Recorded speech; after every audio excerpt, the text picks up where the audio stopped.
wanted to at least do a little bit of prayer before we started and give us a little attunement time to listen to Charlie's music. So, for those of you that have been praying for my dog Lola and I, and for those of you that don't know anything about Lola, I have a golden retriever lab who's here today. She's in my office, who literally resurrected from the dead. And she, a few days ago, bam, I heard this bam in the middle of the night. I thought she fell. I opened the lights. She looked like a polar bear. Like she was completely devoid of blood. And she was bleeding out. And I didn't know that. You know, I just couldn't figure out what happened. And it was, you know, in the middle of the night, and you know, I was crying, you can't die, you know, how my good bedside manner must have been. No, don't go! And I knew, so I didn't have a vet to call, you know, there were no emergency vets in my area, so, you know, I tried shoving ice chips in her mouth, I tried getting her to come back, stay with me, you know, for hours and hours, and she wanted nothing to do with me. She wanted nothing to do with living. She was really dying. Yeah, and, sorry? Did someone say something? Oh. I said, for the sister, I am having anything for our angel, and I know God is up in heaven. I'll say anything. And I know the angels were watching out for me. Yes, absolutely. Absolutely. So, yeah, so the long and the short of it is, I'm giving you the longer version, is that by the time I got to a real vet, you know, she had been given morphine, we'd been told her back was sprained, she had reactions to the medication, was hallucinating all night. So it was like 3 or 4 days of doggy hospice hell, you know, until I met Dr. David Dennison, just a man of God, just an amazing human who has a place called Caring Paws, true to its name. And he found the tumor and told me that we should put Lola down. He said, it's going to burst again, and it's going to be incredibly painful. You know, you have to let her go. You know, and I was, again, you know, my crazy, hysterical, non-pastoral self, you know, like, I could not do it. I just said, I can't do this. This has been my best buddy for a decade. I have to take her home. You know, we'll be back tomorrow if you think that's what we need to do, but I can't do this. So, reluctantly, he gave me some Chinese herbs to help her coagulate her blood, and some pain medicine to help her sleep the night. And she's back. I mean, I got my head on straight, took her to Dr. David to euthanize her, and she came back. I can't have no other way to explain it except you were all praying for her. Everyone was praying for us, and she wanted to live because she's back stronger than she was before this happened. And her color is better every day, and she's playing like a puppy. I'll see her in a little while. She is back, and he said, this is not a dog we want to euthanize. Maybe I made a mistake. You know, like, he's sitting on the floor, she's kissing him, bringing her ball, you know, playing with the ball, and he's like, in my life, I have never seen a dog recover from, you know, a tumor this big, like this big. Wow. That had ruptured. The reason some of the other people didn't find it is because it looked like it was part of the structure of a chunky golden. If you looked at her on one side, she was like this felt lab, and then on the other side, she looked like a golden. So if you didn't know Lola, and I kept wondering, why is she gaining weight? You know, and it is like a 5-pound tumor.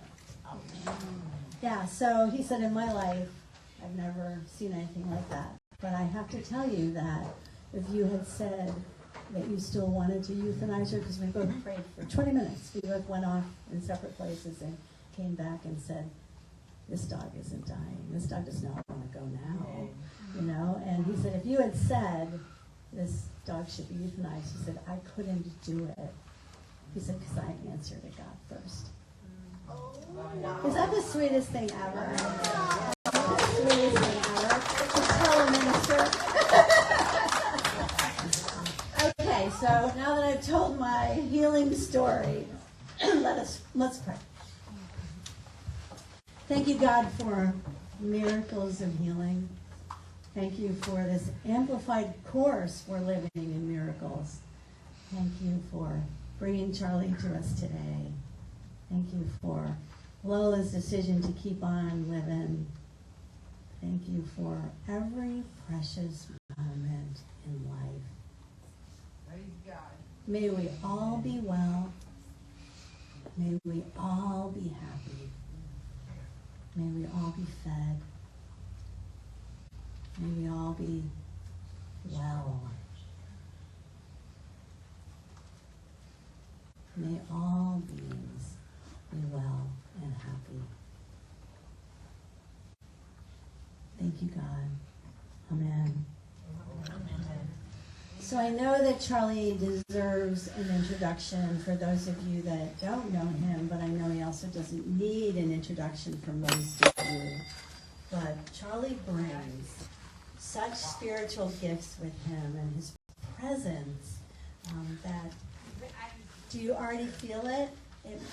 We already feel like we're in a community of kindred spirits. And he's been a favorite of Unity groups for 40 years, since the 80s, right? And you may not know this, but he took a leap of faith to do his music when he was an architect. And he pretty much left his architecture career. Did you leave it completely? To do music full time. Let's give him a hand for that.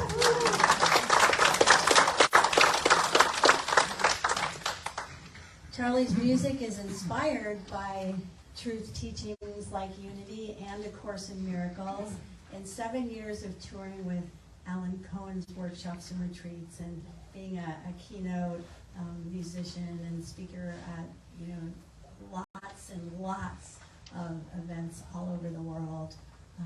His workshop today, after the service, will include some things about how the Course came to be, and also include a lot of his Course-inspired music. He shares what he calls the Course's greatest hits, and we'll tell you a little bit more about his workshop during the announcement time. But please join me in welcoming Charlie.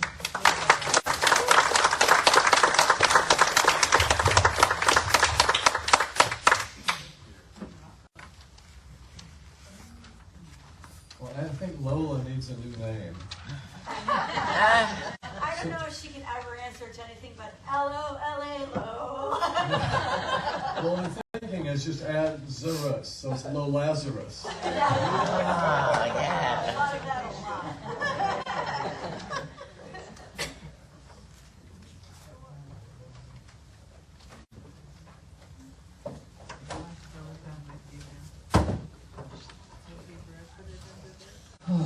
So we're going to do a little song together, and I'll sing part of it, you'll sing a bunch of it. This is called Heaven Opens to You. It's on your song sheet. It's on your song sheets, so you have the words in front of you. And this came to me when I just finished a workshop exercise. I was singing for an intensive in Italy, and I just went through this experience, and I heard a voice, and it said, Heaven opens to you. I said, okay, hear a voice. Doesn't happen all the time. And I got this image of like angels peering in from like clouds parting and angels looking down on us from some other dimension. And then the song came a few minutes later. So you can sing on the chorus, Heaven opens to you, heaven opens to me, making everything new, making everyone free. I think that the reason we're in this room is because we want to see bigger than just this dimension. We want to go bigger. There's more going on. So this song looks at that, how we get free in the process. Heaven opens to you. Heaven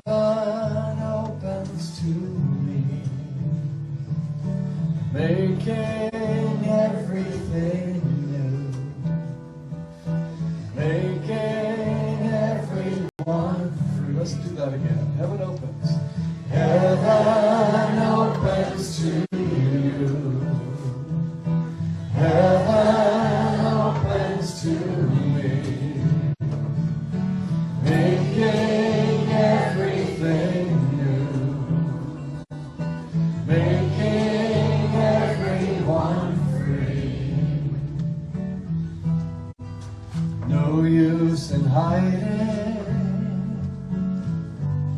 there's nothing to prove.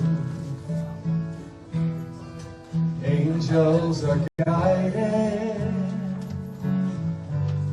your every move. Heaven opens to you. Heaven opens to you. That's right, Lola. Heaven opens to me, making everything new, making everything new, making everyone free, making everyone free. Now heaven opens through you. Heaven opens through you. Through me. Heaven opens through me, making everything new. Making everything new. Making everyone free. Making everyone free. Out of the shadows into the light, brave new tomorrows shining so bright. Heaven opens to you. Heaven opens to you. To me. Heaven opens to me, making everything new, making everything new, everyone free, making everyone. Heaven opens through you. Heaven opens through you. Heaven opens through me, making everything new, making everything new, making everyone, making everything new, making everything new, making everyone free, making everything new, making everything new, making everyone free.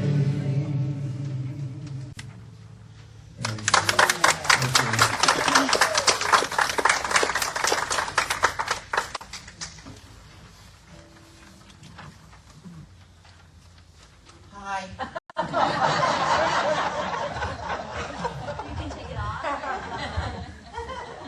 Good morning, everyone.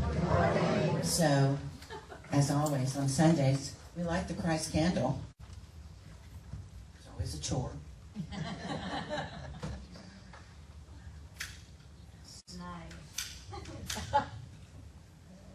Now, we light this Christ candle as a reminder to each and every one of us that the divine lives in and through each one of us.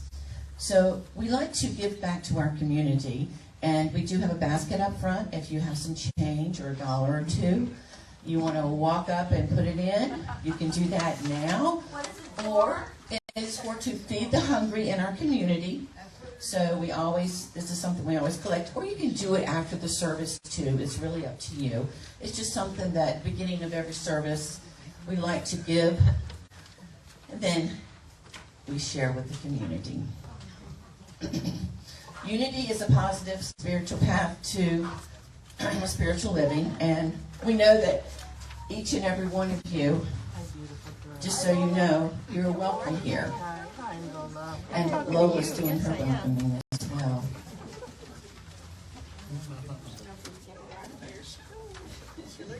Thank you, everyone.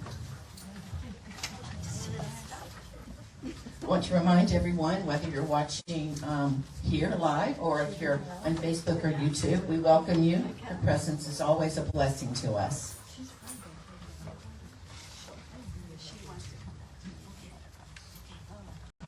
I think we have I'm not sure what we're doing, the Daily Word. The Daily Word, thank you. I'm looking around and I don't see so if I could have our very own Elaine Johnson is going to do the Daily Word. She's one of our chaplains here at Unity. So if you're in need of anything before or after the service, please see Elaine. Here you go. Yeah, good morning, everyone. Wow, I just want to take this all in. This is my first Sunday here, so it was wonderful to see everyone from a different perspective. We all seem so close together, and it's just beautiful. And I just placed our prayer box in front here just to remind you that a real strong practice in unity is prayer. And we have our box here. You can write any requests, any concerns, and just put that in the box. I know that we hold this in divine consciousness here at Unity in Port Richey for 30 days. Then these are all sent on to Unity Village. And just know that once you release and let it go, it's done. And our daily word for today is let go and let God. So we'll just take a moment to just go within and just breathe that in. And the season of Lent, this is our, other religions practice this too, to just take the time to let go. I bravely release outward behaviors and embrace my bright, brilliant future. Holding on to what no longer serves me because it is familiar and I have grown accustomed to it may stall my growth, may stall our growth. I evolve much more quickly when I trust my guidance and release old patterns and behaviors. In my heart, I know that when I move away from a dysfunctional relationship, a negative attitude, or unhealthy way of living, I move toward something greater. And that greater thing may be peace, safety, harmony, freedom, and fulfillment. I let go of anxiety or fear and open myself to happiness and security. I breathe in freedom. I breathe in freedom. My heart becomes buoyant and my steps lighter. I set my intention today to release anything I have been fearful of letting go, so that I can confidently move forward and be open to infinite good. And in Matthew chapter 18, verse 18, truly I tell you, whatever you bind on earth will be bound in heaven, and whatever you loose on earth will be loosed in heaven. And so it is.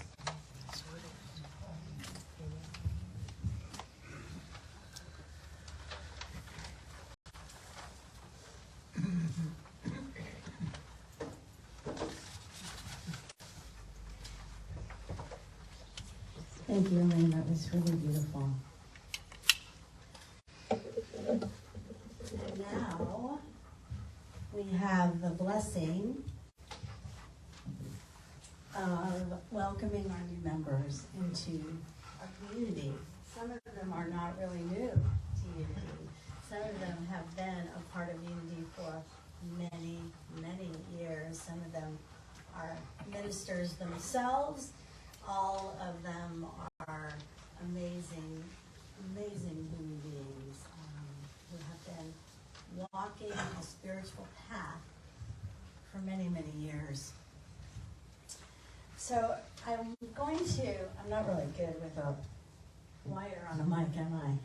I'm going to read to you about what it means to be a Unity member. And this little booklet goes back to some of the Fillmore's own writings before we actually had churches. So these ideas are very powerful. It starts out by saying that,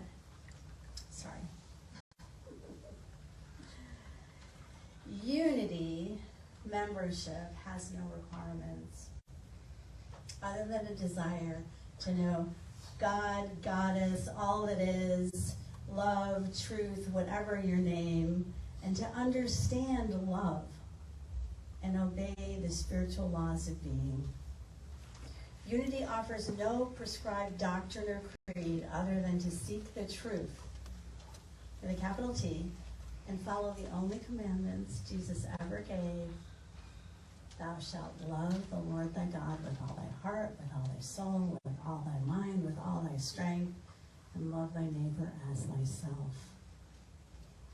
Unity people unite so that they may more effectively minister to the needs of others and may benefit mutually through spiritual communion. We unite to work together, to help one another, to join our prayers, our thoughts, our spiritual powers, for the enrichment of our own life, and to bless all humankind. And in this way, we strive to become a force for good, the German word for God, in this world. In our unity of purpose and our love of God as dedicated students of truth, we do believe, even though we don't hold you to that. In general, we do believe that the truth direct from Spirit in us is the rock on which the only church of Christ, the living Christ, is built. These are my favorite lines, so listen up. We believe a church is not a place, but always a people. We believe a church is never a fold, but always a flock. Never a sacred building, but always a believing assembly.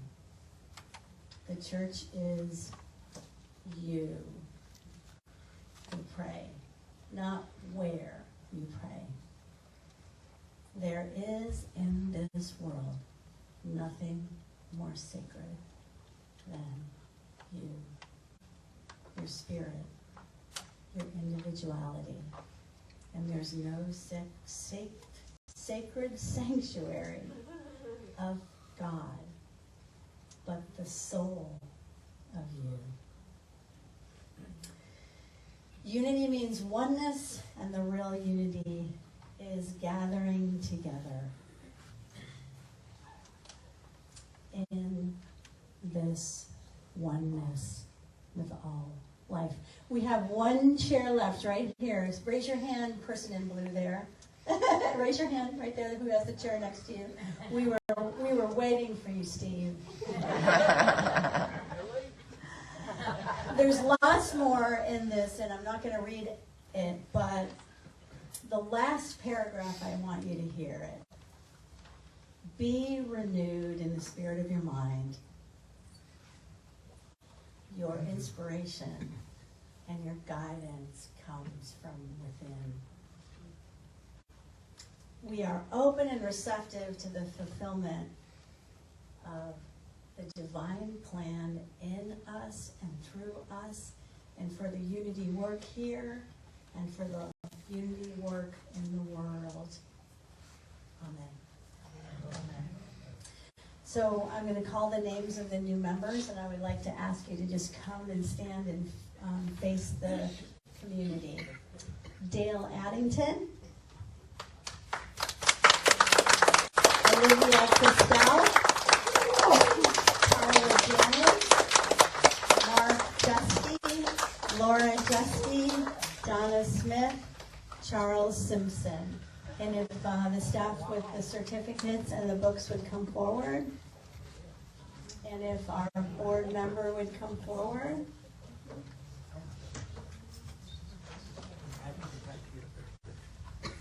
So Shirley, if you could come and stand on this side, that would be amazing. And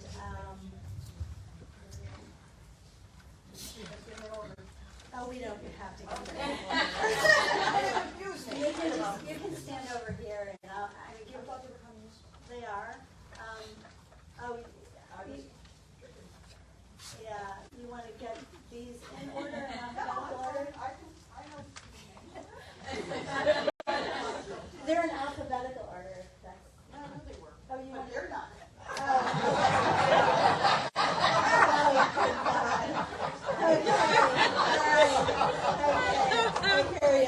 Okay, so this might take a minute.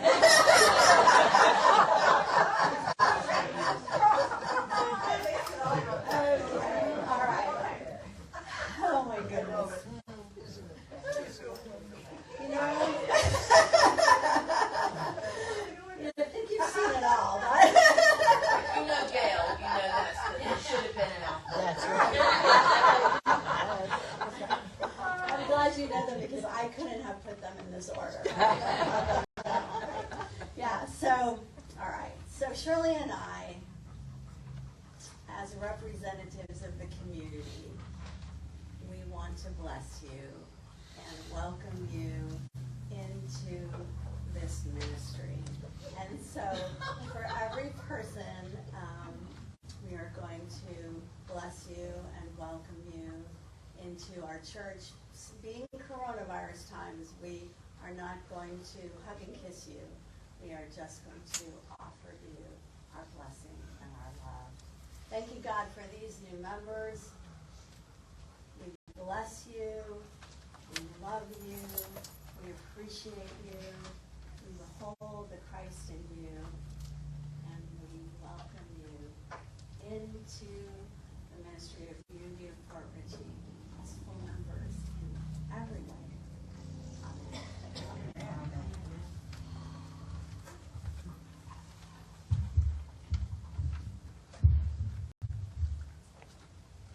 So the next thing, if you see the words in your program, we're going to sing "You're an Angel" to all these people.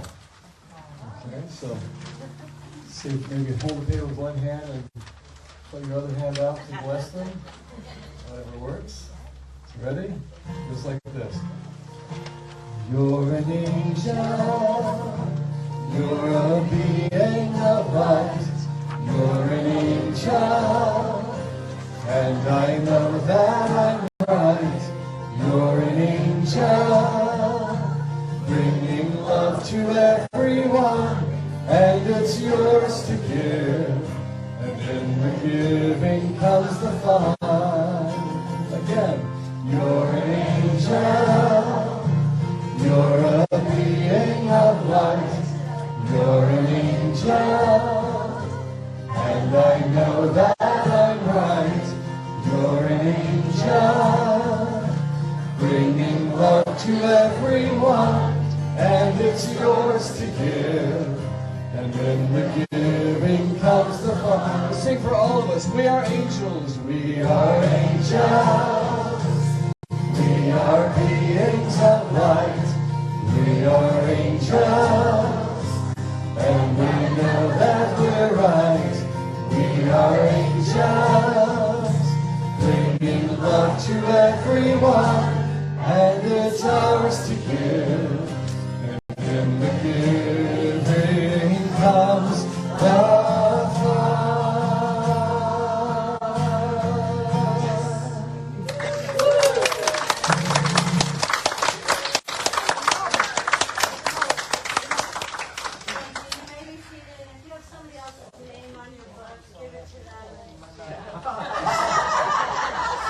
Otherwise, please be seated.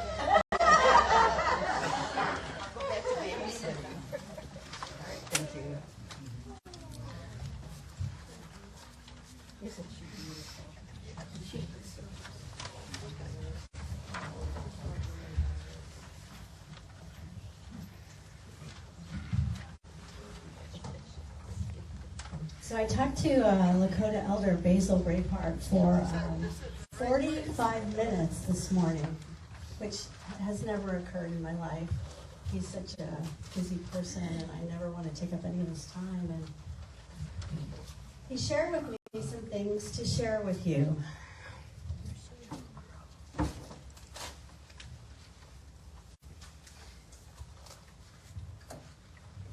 He said when he was little, his grandmother told him, every time you think of the atrocities like Wounded Knee or any of the things that happened to you, think about how difficult it was for people to be on the run and to be in fear all the time, and how much that affected them. And pray. Pray to be released from fear, and pray for them to be released from fear. So he said to share with you that he thinks that this is a time when there's so much negativity in the world and so much fear that he wants to remind us, every time I get scared, he said, I listen to what my grandma taught me. Every time I get scared, I pray. I don't try to get rid of it, whatever happened. I don't try to make the world any different than it is. I pray, sometimes for an hour. I just sit there and I ask, heal what needs to be healed, reveal what needs to be revealed, so that I can be what I'm meant to be in this life. He told me he comes down after prayer and does 7 crystal bowls to help align his chakras and to open his vibration to a higher calling. And he told me that then he either goes out in nature, if it isn't 15 below like it is now in South Dakota. He listens to the buffalo, and he listens to the birds, and he listens to the sound of nature, and lets that minister to him. And he told me that if he can't do that, he puts nature sounds on and listens to the hummingbirds and the dolphins and the whales and, you know, all these wonderful nature sounds that we have available to us now.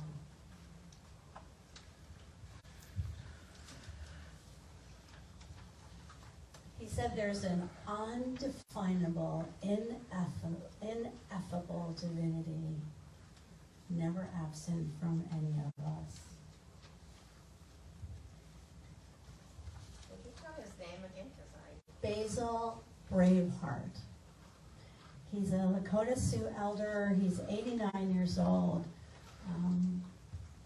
He's been my friend for over 40 years and my teacher, and he's being given the light of God shining in the world this year by Unity Worldwide Ministries for his commitment to intergenerational healing. He's amazing force for good in the world. He's a Korean War veteran. He suffered from PTSD, went back to school to learn how to help other vets recover from PTSD. So he's a trained counselor, a Jungian, you know, he's just a multifaceted. He first was a superintendent of schools as an educator, and then realized that he had an addiction. And he has, for the last 30 years, he told me he and Charlotte celebrated 40 years of marriage and 41 years of recovery. Just last week. And so they've been a force for recovery on the Pine Ridge Reservation, which is one of the poorest places in the whole world. You know, they were living, you know, a regular life. She was a counselor. He was a superintendent of schools, and then after they went into recovery, they decided to devote their lives to helping build the Dakota Nation. So they've been living pretty much in abject poverty for their whole married life and rarely get off the reservation. And so part of the joy of giving this award to Basil is he and Charlotte are going to go to Unity Village. So I'll share more with you another time because I don't want to take any more time from Charlie. So close your eyes. Feel into your own body. Feel your feet on the ground.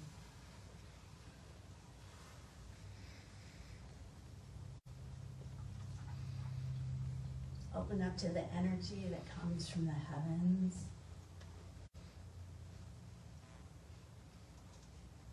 And the energy that comes from the earth.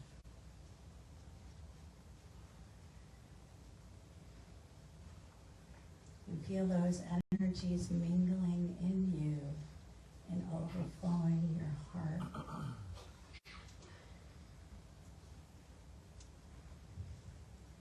And let's just sit together for just a few moments in the silence. And then Charlie will bring us out of the silence with a song and his lesson.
Tell me stories of the many glories that you've got yourself into, and what you're finding out on the horizon in the sky of blue. You can call me if you fall for the lies that people throw at you, 'cause you're much greater than any hater when you could come right home to what is true. So why don't you? Will you find it there? In so many places, wherever you go, will you find it there? With all of your searching, just what do you know? Tell me stories, tell me stories of the many glories, of the many glories. Will you echo this with me? Sing Tell Me Stories right after I sing it. Tell me stories, tell me stories, tell me stories, tell me stories of the many glories, of the many glories, of the many glories, of the many glories. Life is streaming, all the while you're dreaming of some castles in the air. Does your insisting mean that you are missing all the love that's waiting there? You can call me if you fall for the lies that people throw at you, 'cause you're much greater than any hater when you could come it's true. So why don't you sing? Will you find it there? Will you find it there? Will you find it there? In all of these spaces, wherever you'll be, will you find it there? Will you find it there? In all of your seeking, just what do you see? Will you find it there? Will you find it there? In so many places, wherever you go, will you find it there? Will you find it there? In all of your searching, just what do you know? Tell me stories. Tell me stories. Tell me stories. Tell me stories of the many glories. Of the many glories. Of the many glories. Tell me stories. Tell me stories. Tell me stories. Tell me stories of the many glories. Of the many glories. Of the many glories. Of the many glories. Tell me stories of the many glories that you've got yourself into.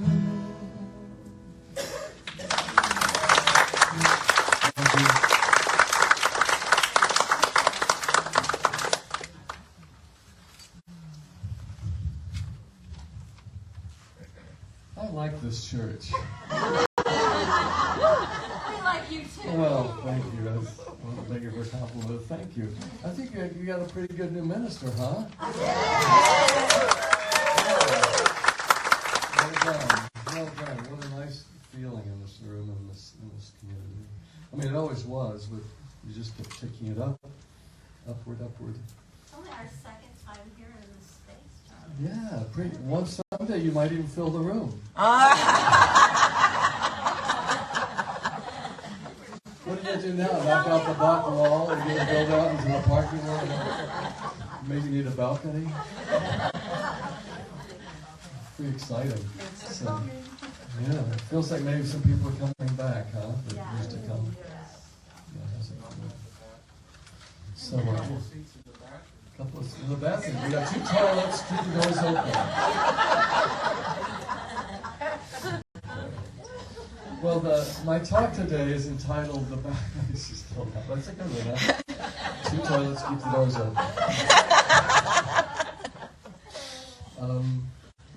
It's a full house. That's a big joke. The bows of our boats. You know, in front of the boat. The bows of our boats. And the subtitle: "Awake in the Adventure."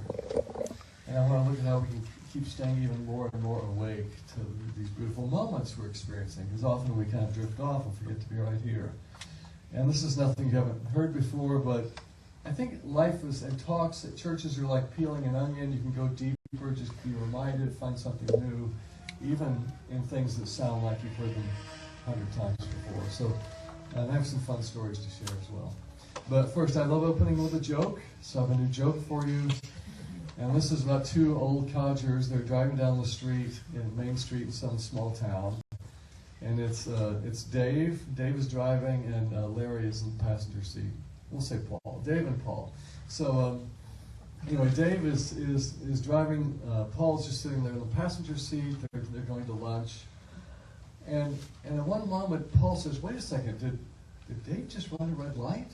Well, maybe not. I'll just have to pay attention and just make sure he doesn't do that again. And sure enough, a minute later, Dave runs a second red light. And Paul thinks, well, I should really say something. If he does it again, I'm going to have to say something. And of course, Dave runs a third red light. And finally, Paul says, Dave, listen, I need to tell you something. You've just run 3 red lights. And Dave says, I'm driving?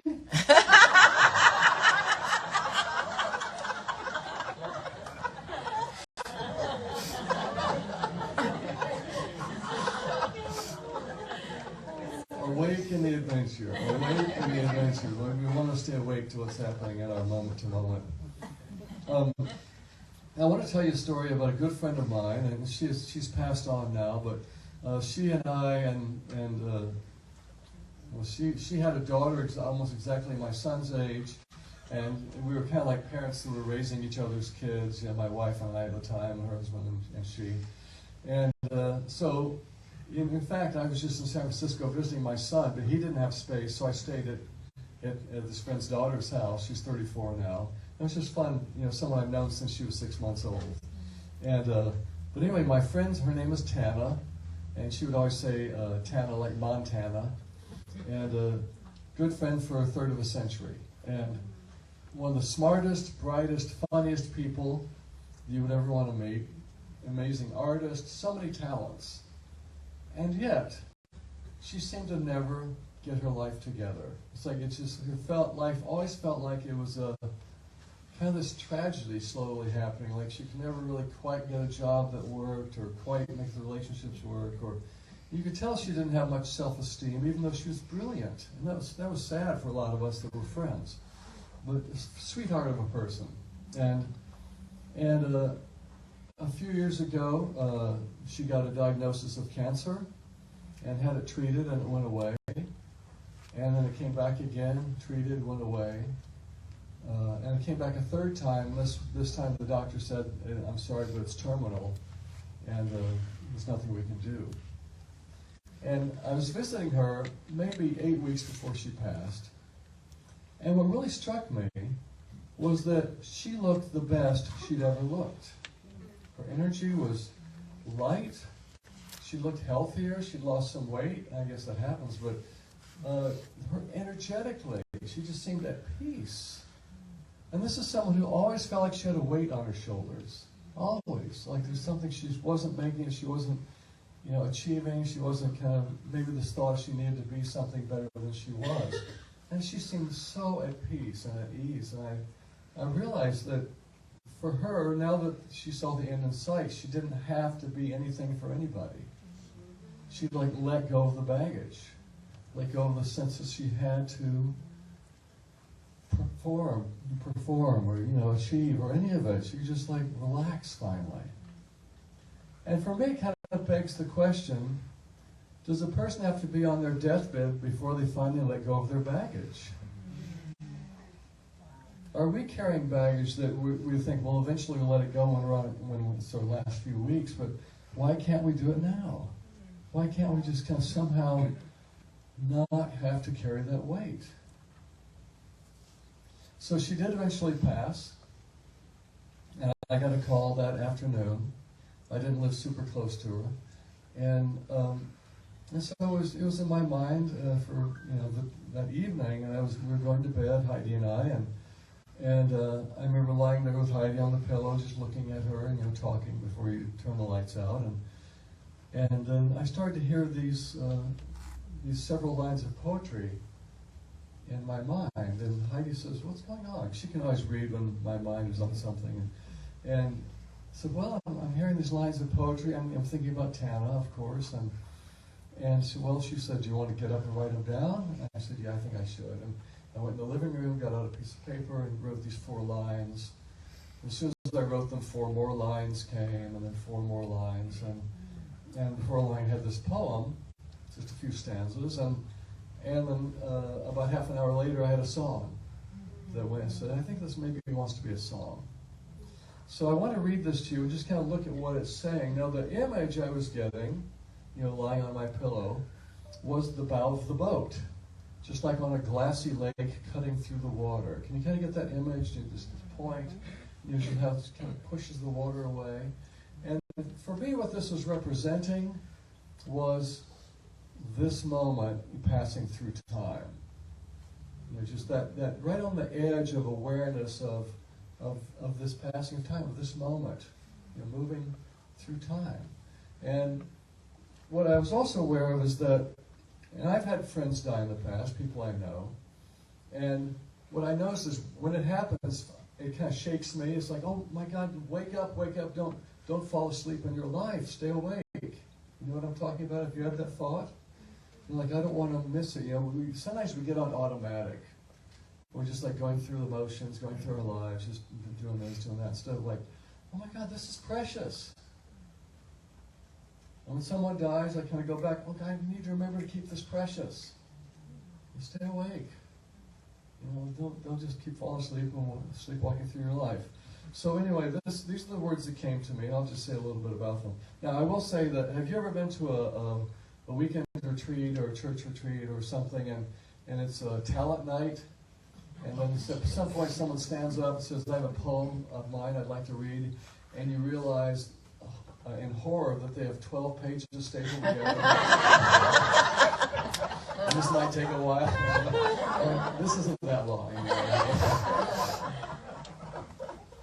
We are the bows of our boats, the leading edge of our venture. There's so much down below that you may never see. And sometimes there are things happening in each other's lives. We don't see the whole story of someone. We can maybe see what's on the surface. But here we are cutting through the water with each moment. We are each moment in time the way we face our future. The one you see in these eyes is not my history. And for me that line means, be with me who I am now. Don't be with my history, all these stories. Just be present in this very moment with me. And if you feel some weight, it's holding me together. A ballast, to be sure, for when I hit rough seas. I think sometimes Tana used that weight just trying to give herself a story to make her way through life. Sometimes we don't want to let go of our story. We're so comfortable with our heavy story. And what if we could shed that and just be who we are now? And so for when I hit rough seas, but that's not who I am, that weight, or barely who I was ever. So catch me if you can in every breath's release. Again, right here, this moment, with every breath, catch me here. And then finally, so may you gleam and may you shine and find your place beyond time. And who we are truly as eternal beings that are beyond time. We're changeless on that level. Find that place that you are beyond time. And may you know that sweet line that is you and not you beyond time. So that awareness of us in the world and us beyond the world. And may you know that sweet line that is you and not you beyond time. And there it is. So I think that's the essence of our journey, to be in this world, to guide, to navigate the weights that we carry, to let them go, to be present, and to know who we are beyond this world. There's a certain relaxation in that, knowing that we are more than just this. Because someday we will leave this, and guess what? We can keep going anyway.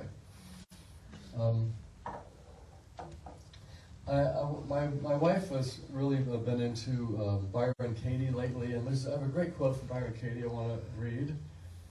The only time we suffer is when we believe a thought that argues with what is.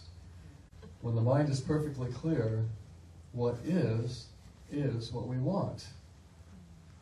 I'll say it again. The only time we suffer is when we believe a thought that argues with what is. When the mind is perfectly clear, what is what we want. I think sometimes we struggle with what's happening in our lives. I know I do. Things come up, it's like, well, I didn't want to hear that, or find out about that health condition, or that someone passed, or that someone just discovered they have Alzheimer's, or all these things of the what is. But we talk in unity about divine order, and can we relax into divine order? What's happening is there for a reason. In my song, there's a great line that I sang a minute ago. Does your insisting mean that you are missing all the love that's waiting there? It's a good line. Does your insisting mean that you are missing all the love that's waiting there? We're busy going to, I think it should be this way. And maybe you have a lot of energy. Well, maybe let go of the insisting and just see what is there. What is coming toward you, and what are the gifts in that? What are the gifts? How can we stay awake in our adventure? Stay awake. There are good things coming. I have another fun story to tell you, and this, I'll set the stage of this to tell you that when I was a kid, I was the eldest of four. We were all very close in age. And my parents, in our kind of breakfast room on the walls, they had installed a floor-to-ceiling map of the world. So that was our wallpaper growing up as kids. And this is like, you talk about growing up knowing geography, it's like there it all is, you know, big as life. And my parents would have a game for the four of us, and it would be, can you find Lisbon? Who can find Lisbon first? Who can find Perth, Australia first? And so we were getting to know the world and finding all these towns and countries and everything. So fast forward to 1997, and I'm on a 747 flying from San Francisco to Tokyo. This is the first time ever I'm going to Japan. And they put me, you know, the 747 has that kind of hump toward the front where there's a second floor. And they put me up there. It was a coach seat, but I was up there like 6 rows behind the cockpit door. And we're about 2.5 hours out from San Francisco, and all the shades were down because people were trying to sleep. I'm not sleepy, so I'm just sitting there, and it dawns on me, wow, we've been gone about 2.5 hours. I wonder if we're out over the Aleutian Islands, because I remember it from the map on the wall. The Aleutian Islands, maybe they're out there. And so I went with the shade, and there they were. Perfect time, just stringing out like a string of pearls, and closed it because I wanted to respect people sleeping. Well, the flight attendant from Japan Airlines walks up and says, "Sir, would you like to see that from the cockpit?" And I say to her, "Yes, please. Thank you. That sounds great." And so she walks up and knocks on the door and turns the key and opens and asks, "Is it okay if I come in?" They say, "Sure, come on in." So they welcome me in, and it's a pretty big cockpit. There's the pilot, co-pilot, and then kind of triangulated behind them a third seat. And there was a sheepskin on it. They said, "Hey, have a seat." And thank you. And then they raised the visor so I could see the Aleutians in both directions, and like these little volcanic mountains with snow caps going into the boat. It's like, wow, poking out of the ocean. And so they say, "Well, tell us, is this your first time going to Japan?" "Oh, yes, it is." And well, is it business or pleasure? "Well, a little bit of both. I'm doing some concerts and workshops, but also I want to, see and tour a little bit." "Oh, great. Well, what do you do?" "Well, I'm a musician," and I mentioned that. I said, "Oh, what kind of music?" And I never know how to answer that question. Spiritual pop? I don't know. Folk, spiritual. Anyway, so I said, "I don't know what to call it, but my guitar's just out in the closet. Would you like to hear a song?" I said, "Sure, bring it in." So a minute later, I'm sitting on the sheepskin in the third seat, strumming.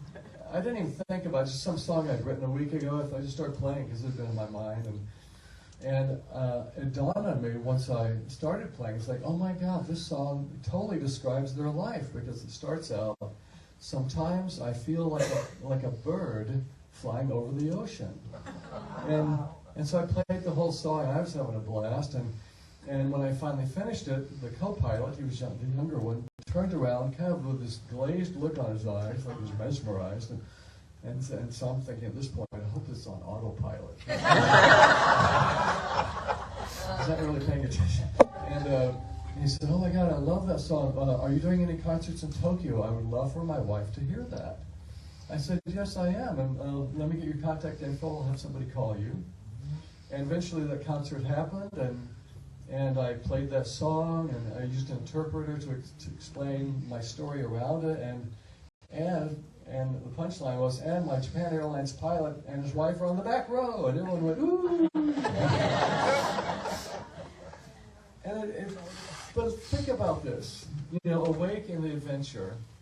What if, when the flight attendant walked up to me and said, "Would you like to see that from the cockpit?" What if I just said, "Oh, no, I don't want to bother you. Thank you. I really don't want to be a bother." No. Look at all that wouldn't have happened. Look at all that. It's like, can we stay awake to the opportunities? Can we say yes? As we're riding on the bow of this boat, let it be an adventure. What's showing up? How can I play? How can I step into more than just, "Oh, no, that's okay. I don't want to bother anybody." Yeah. Let's stay awake.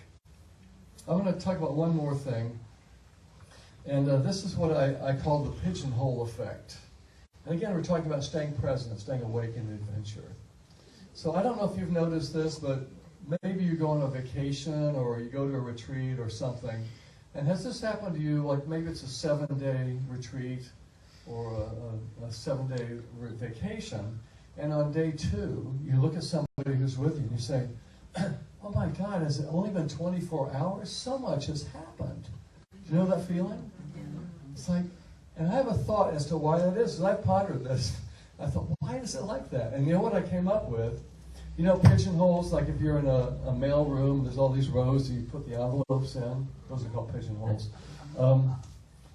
My theory is that when you're just on automatic going through your life and not really that awake, then it's kind of like you're not awake to that many moments. It's like you're not really putting very many letters in very many pigeonholes. It's just you're kind of like sleepwalking through it. But if you're on an adventure, if you're on a vacation, you're like, see, we did skiing in the morning, and then this great lunch there, and then we played ping pong there, and then it's like you're just filling your pigeonholes. There's all these moments that you are awake. You're like alive. You're in your life. And it feels like you got a week's worth of stuff into 24 hours. Because you kind of did. Because your normal life is kind of empty if you're not staying awake. And I think that's what it is. So, fill your pigeonholes. Fill them. Stay awake. Stay awake to your life as it's happening. I want to close with a quote from A Course in Miracles. And I am leading a Course in Miracles workshop after we have a little bit of food. And I've been leading this particular workshop for many years, and it's a really sweet experience. It's fun, and also it'll deepen something in you. And I like to do things where you're not just sitting listening to someone talk, we actually participate, and you find something from the inside out. You know, so like you get to know it, you're not hearing about it. So that happens in the workshop. The Course's Greatest Hits means I'm going to just talk about lessons and quotes that have been highlights for me of real kind of monuments and beacons for me, the things I found in the Course. It's not song hits, but that's what that is. I'll do a few songs where I took words from the Course. But anyway, this quote I want to say is, and it's very simple, there's one sentence. A sense of separation from God is the only lack you really need correct.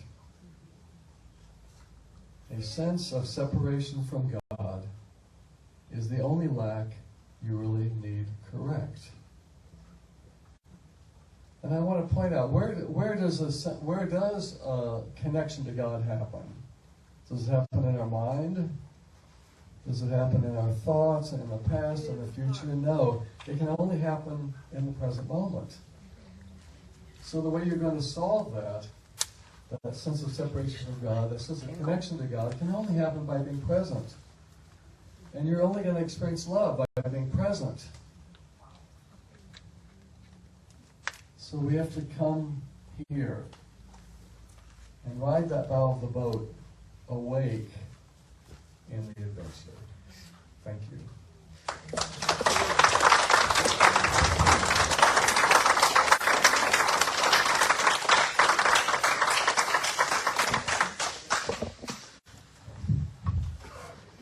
Wow, that's a lot to take in. Thank you for all that wisdom. What a present. Yes, what a present in the presence, right? Wonderful. So you're going to do another song for us, Love Remains, it looks like on our order of service. But why don't I do the announcements first? Does that sound like a good idea? No, it was like after the lesson, but who cares? Oh. All right, let's just do the announcements. Nobody cares. Nobody cares. Okay, so we do have a few announcements.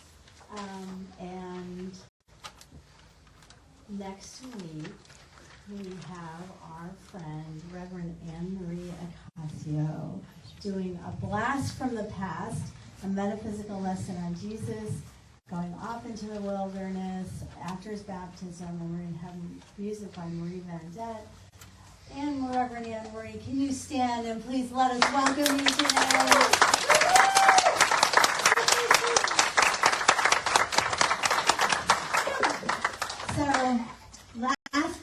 surprise visit of Reverend Barbara Williams.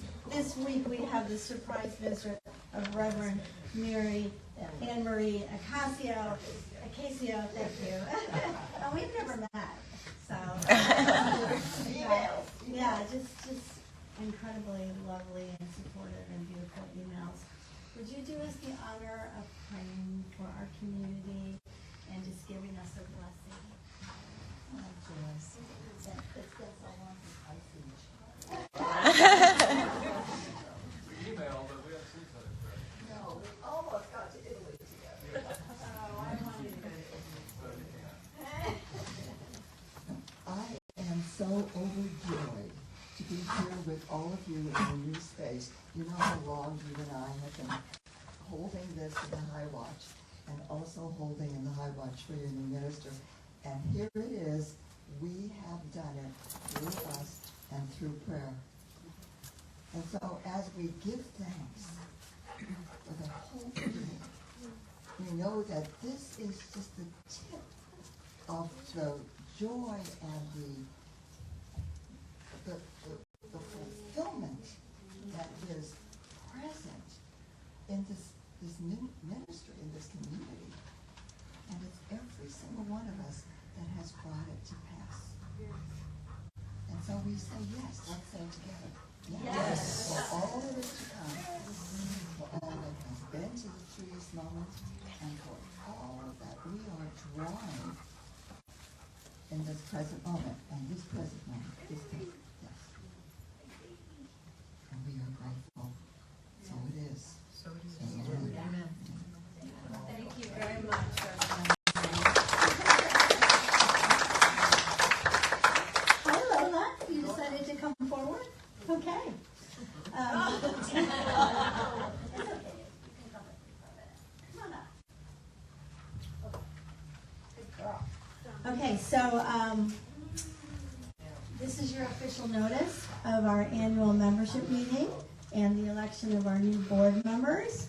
And that is Sunday, March 12th, and we hope that you all come. It'll be right after the service. We'll have a little bit of refreshments, and then we'll get right into it. Only members can vote, but everyone can be there. If you are a musician or a speaker, as you know, I'm really new to Pasco County and to the whole west coast of Florida. So please, if you would like to do music at our church, if you'd like to do crystal bowls, if you'd like to speak on a Sunday, please let me know. And you also can let any of our staff know as well, and I'll get in contact with you.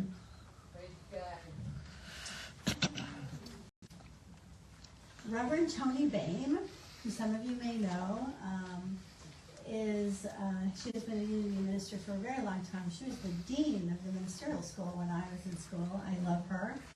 She's teaching a course on Zoom, sponsored by the Southeast region, which we are a part of, called Energy, Vibration, Frequency, and Spiritual Maturity, the Role in Ministry.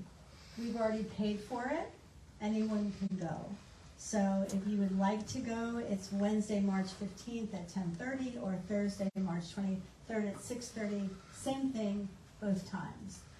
If you would like to go, just give your name or your email to one of the staff or myself or a board member, and we'll get you the link. In a few weeks, on Palm Sunday, we've rescheduled my Sufi friend, Sufi Shrug, Jamil Feliska, and her rock musician husband, Mike. They're going to be doing, the Lord of the Dance Sunday, the celebrating Christ Jesus' triumphant march into Jerusalem on April 2nd, and then doing some dances of universal peace after church. Thank you, Charlie. It occurred to me this past week when Lola was so sick and when many of our members were having health issues as well, that I would like to start a prayer and care team. So if you would like to be a part of that, online prayers and helping people, dropping off soup, doing hospital visits, all that kind of stuff. I'll be sending out more information about that in the future. Just keep that in prayer, that we can respond. It takes a whole village. Our chaplains can't do everything. And so we need to come together to support people in a more active way. And that's it for today. And now Charlie is going to sing us a song. And Reverend, can you just talk again about parking, since we have several new people here today? We have a lovely dentist next door, and he is allowing us to park in the dental office. There's a sidewalk that connects us, but it's not the same turn. So you have to turn a little earlier. Do you know what the street is where you turn into the dentist office? I think it's right off of 19. I don't know if it's a street. Okay, so right off of 19, before you turn into this parking lot, you can park at the dentist's office and walk over.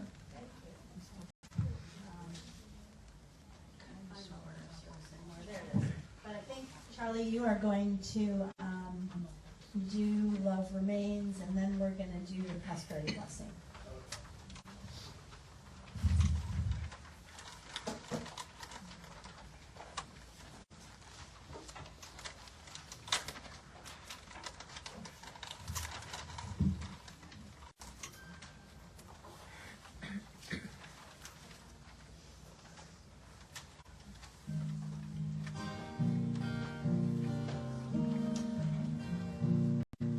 I used to think that I was strong until I dropped my guard with you.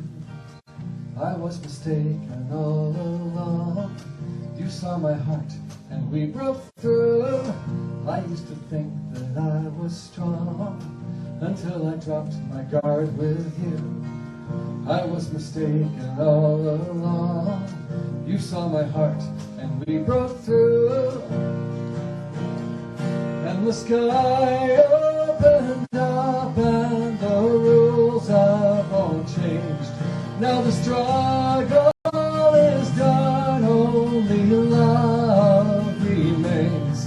And the sky opened up and the rules have all changed. Now the struggle is done, only love remains. Love remains. Sing those words. Love remains. Love remains. Love remains.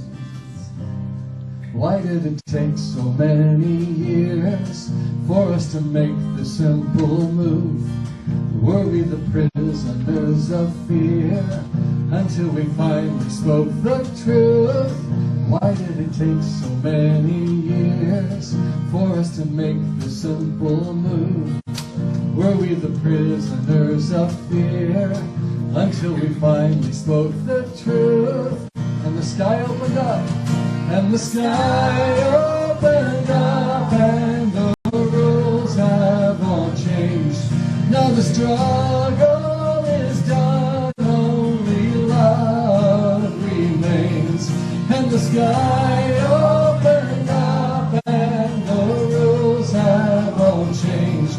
Now the struggle is done, only love remains. Love remains. Love remains.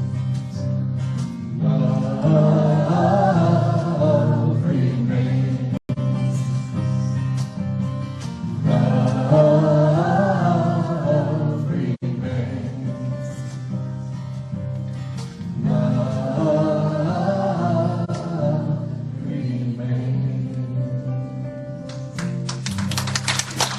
Thank you. Well, if I might just make a quick announcement. You want to take us out to Italy? Yeah. Of course I do. Let's see. But that's not it. Let's see. Here we go. So I have music in the lobby, you may have noticed. I have CDs of everything you've heard today, and my little thing is the first CD is 15, after that they're 5 each, so they're kind of on sale after a while. If you want to just get everything on a thumb drive, you can get all 18 albums for $30. So that's, if you know what to do with a thumb drive, that's a pretty good deal. And if you'd like to come to Italy with Trish and me, I have a flyer about that. My April tour already filled up, but there's one in October. If you want to take a look at that, put it on your fridge. And it's going to be me, my guitar, and about 11 or 12 people. So it's really fun, like a 2-week tour. That's my announcement. So I hope you'll be here this afternoon. It's an amazing workshop. You'll love it. Thank you. So I have an announcement too. That is that Charlie's amazing workshop, Course in Miracles Inspired Workshop, is thank you. A suggested donation of $20, but we do not want anyone to feel that they can't stay if you are having a difficult time financially. So there's a basket there, and you can just put in your donation if that's the situation that you're in. I just want to say that we never turn anyone away due to our struggles financially. Okay, so there'll be a little break in between, and for those of you that are staying, we have some refreshments and some sandwiches and stuff. Okay, and we apologize. We're just not up to coffee yet. We just don't have it together. Sorry for those of you who came here thinking you were going to get your first cup. We totally apologize. We're working on it. We are working on it. We are working on it. We are. Right. So, repeat after me. All right, ushers, you want to come forward and we'll do this blessing together. And yeah, can you grab Lola, or one of you grab Lola? Yeah. Just bring her back here. She'll be fine. I'll grab her. So the ushers would just come forward. Sorry about this. I got her. I got her. It's been an hour. She's like, I'm done. All right. Whoa! Too many wires. Okay, repeat after me. I give in love. I give in love. My gift I bless. My gift I bless. And giving brings me happiness. And giving brings me happiness. I give freely. I give freely. And I receive gratefully. I receive gratefully. Thank you, God. Amen.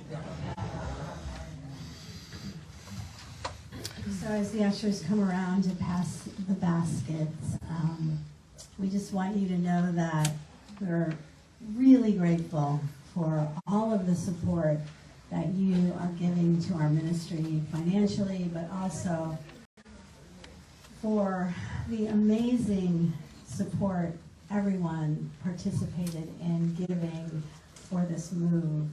And as we continue to build from the inside out here, and we are still in the process of, getting our sound in and getting our things up on the walls and, doing everything. We just really want to thank everyone who's participating in all that amazing volunteer effort.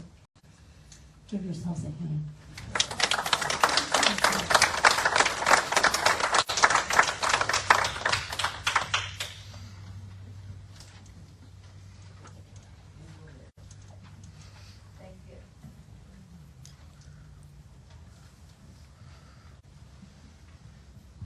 Stay up here. I'll probably trip over the dog and the wires. Thank you, God, for limitless abundance. Thank you for all that gives today, the vibration of Charlie and his music. Thank you for all the love. Thank you for the wisdom. We ask to be guided and directed for the highest use of these funds for our ministry and the world. Amen. So now one of you lead us in the song, and then we'll do the prayer of protection with the Great, let's all stand up.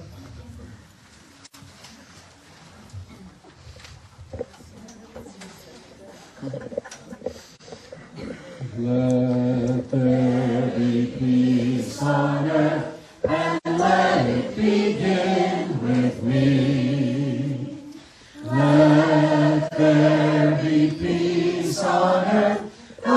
peace that was meant to be with God as Creator, and we all are we. Let us walk with each other in perfect harmony. Let peace begin with me. Let this be the moment now. With every step I take, let this be my joyous vow. To take each moment and live each moment in peace eternally. Let there be peace on earth, and let it begin with me. Wow, that was the best we've ever done. So the prayer of protection with affirmation. The light of God surrounds us. I am light. The love of God enfolds us. I am love. The power of God protects us. I am power. The presence of God watches over us. I am presence. And wherever I am, God is. I am divine. All right, thanks guys. Happy Sunday.